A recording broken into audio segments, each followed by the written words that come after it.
Hello and welcome. I am Thomas Kevin Dolan, writer and author of Little Fag, A Journey of Self-Acceptance and Healing. And today I'm going to read Chapter 12, Wounds That Need to Heal, begins on page 276 of my memoir. Courage came next. On my way home from work, I saw a man spit at a woman. He then took his coffee cup and threw its hot contents in her face. I intervened, shouting, "No! You have 10 seconds to leave, or I'm calling the police." He left. I turned to her saying, "Mom, are you okay?" And then I remembered who I was, where I was, and saw that she wasn't my mother. The trigger or activation for me was witnessing all the times my dad did the same to my mom, and I could never say anything. What I braved. Being triggered or activated always induced the sense of disappearing.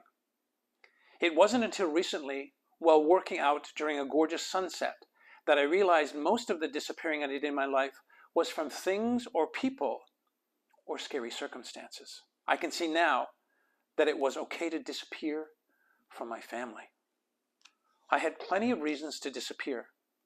There were dozens of triggers or activations fueling this response. Whether it was from my alcoholic dad, my enabling mom, my shame about growing up on welfare, or my disappearing from the terror of sexual abuse, I had every reason to vanish. I also learned to disappear from responsibility, from people in relationships, from the truth, from helping people, and from my sexuality. Disappearing was my modus operandi, my method of operation. I remember sharing with my husband my new learned ability to be present. I was tired of disappearing. I was proud to continually challenge myself to stay put, to commit to exploring aspects of me, of my life, that beckoned me to stand firm and not disappear. With the support of an amazing therapist, as I uncovered the reasons or excuses why I disappear, the desire began to diminish. I would begin to discover that, with a habit of wanting to vanish from life, sometimes it's not easy to be present with life. Distractions abound. My toughest bit of work is to stay present, especially when I'm being triggered or activated. I've learned to find my breath when I notice, and then gently confront that part of me I think wants to disappear. I've also learned from the coach training I've done that giving myself permission to hold both the light and the dark aspects of who I am allows me to learn to love myself, especially those parts of me that want to pretend that they don't exist. What I braved by noticing when I'm out of breath due to being triggered or activated is giving myself permission to find my breath while embracing a circumstance I'm not comfortable with. I'm proud to spend most of my life moving towards what I desire and spending less time looking over my shoulder or through my rearview mirror as I begin to make an exit from what I am currently present with. The unlearning. Some time ago, as I prepared to welcome another chunk of my second century of life on this planet, I enrolled myself in a 10-week class to remind myself how to acknowledge my light. I wanted to honor those parts of me that shine. Since 2005, I've spent most of my time unearthing my shadow parts. It was time to turn up my light. One of my teachers in the class encouraged me to embrace what I thought were my negative qualities, my ability to be controlling and manipulative. She wondered if I could see these qualities as some of my best. Not likely, I thought. My teacher went on to share, great leaders know that it is valuable to be present to the listening of others in order to convey the message they intend in a way that it is received and welcomed. One could say this is a form of manipulation and control. It's all your perspective, I suppose. I liked that. I was reminded that some of our greatest leaders were great manipulators and controls. Gandhi, Christ, the Dalai Lama, Rosa Parks, Nelson Mandela, Indira Gandhi, Hillary Clinton, Martin Luther King Jr., and Gloria Steinem, just to name a few.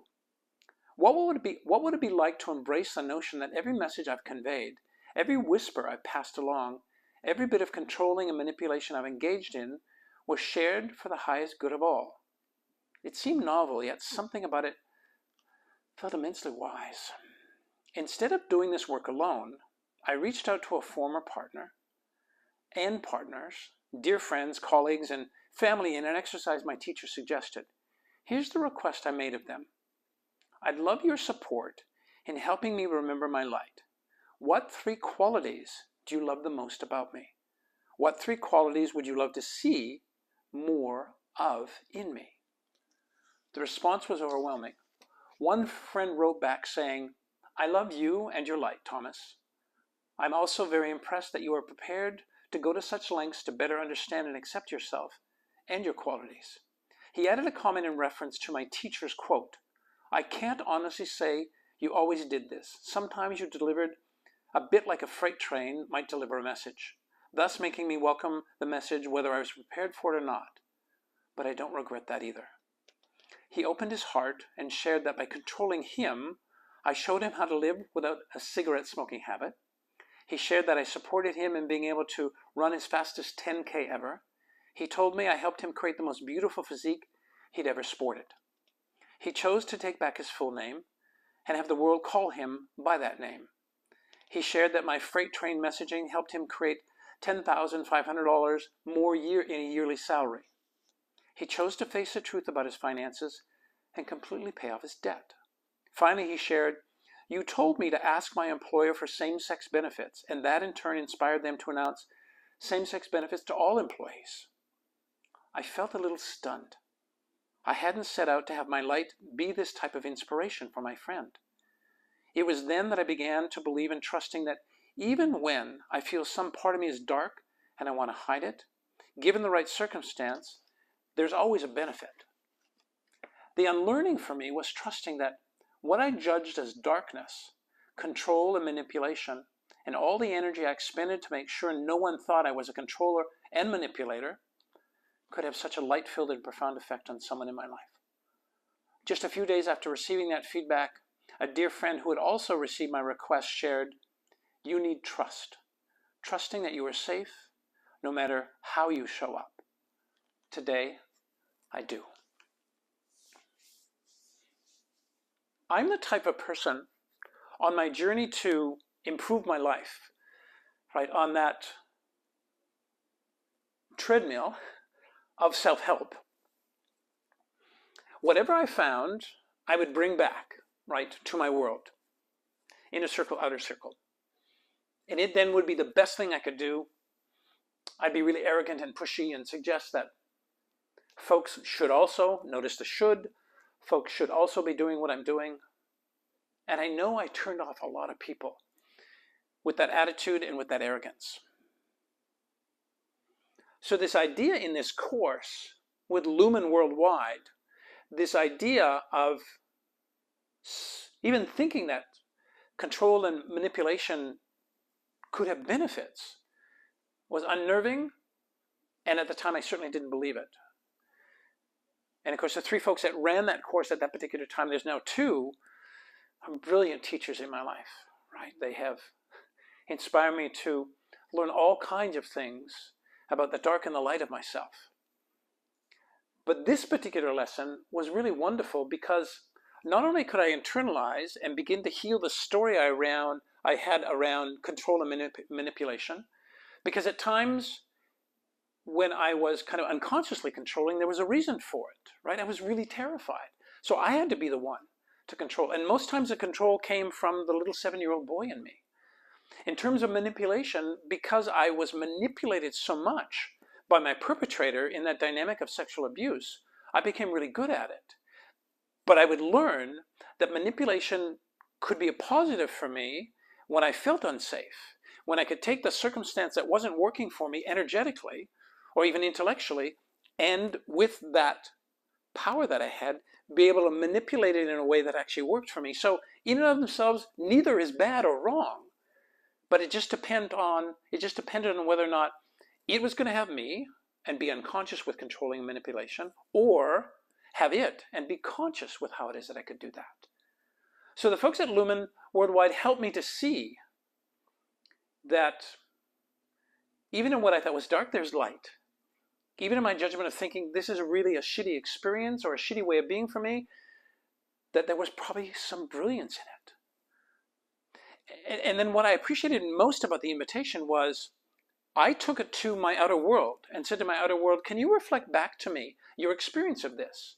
So it really anchored the learning for me by people saying to me, you know, Thomas, you were a bit of a freight train, and yet it really worked for me. You really helped me accomplish some pretty amazing things in my life. So my curiosity is this for you. Where are you judging some part of you as being bad or wrong? And like me for a period of time, are you layering something over top of it so that people don't see it? What if you uncovered that part of you? Maybe it's the part of you that, which one could I pick? There's so many masks I wear, so many shadows. What's one I could pick? Oh, this notion of your judgment of how wacky it drives you when people are late.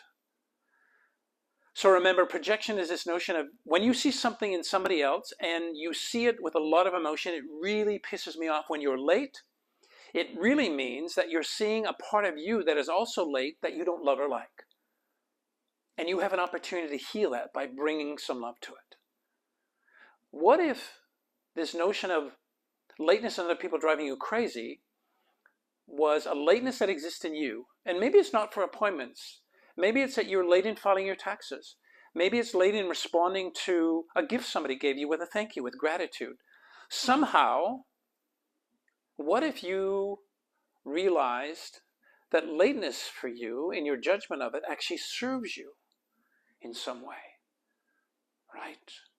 What if taking a little bit more time to express gratitude, although perceived as late, although your ego might think you're being late, what if it simply allowed you to land on the best message you could give somebody around the gratitude you feel for the gift that they gave you? I think you understand my point. All of these aspects of us, right? The divine, the light, the diabolical, the dark, and everything in between, right? Love, hate, the inner war, the inner peace. We are all of them. And we have the ability to access all of them. Our work is giving ourselves permission to do that. So what I discovered in being able to name, right, those qualities for myself, not hide them, understand what lessons they taught me, and then begin to use them as opposed to being used by them, is a pathway to peace, is an opportunity to breathe into some exquisite lessons, is letting go of the behavior of throwing the baby out with the bathwater, and being able to embrace all aspects of yourself. That's integrative coaching. That's the work that I do with clients. It's supporting them in recognizing some part of them they don't want to own, the story they use to make sure the world doesn't see it. For me, it was gay. I layered married to a woman over top of it so the world wouldn't see that I was that. And then, with love and compassion and empathy for yourself, uncovering how it is you could own, right? How could I own that part of me that I thought was bad and wrong, right? That part of me that was really dark, that gay part of me, which is the brightest aspect of me today, right? It's a small part of who I am, but nonetheless, because I brought light to it, because I was willing to learn what did that have for me, and of course it had a lifetime for me.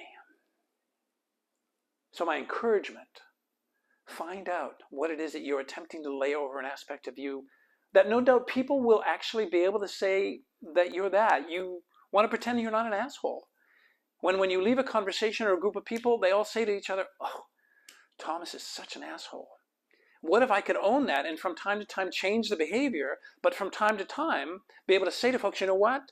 Because I need to accomplish something in my work life and you're working with me on this, I'm going to be a bit of an asshole around how it is that we can actually accomplish that. People will just go, hey, thanks for telling us that, and they work with you. As opposed to pretending that you're not that, that's what really ticks people off. So we have this great opportunity to bring light to dark aspects of us, to be able to use them as opposed to being used by them, and then allow ourselves to move into the world and move through the world being authentically who we are.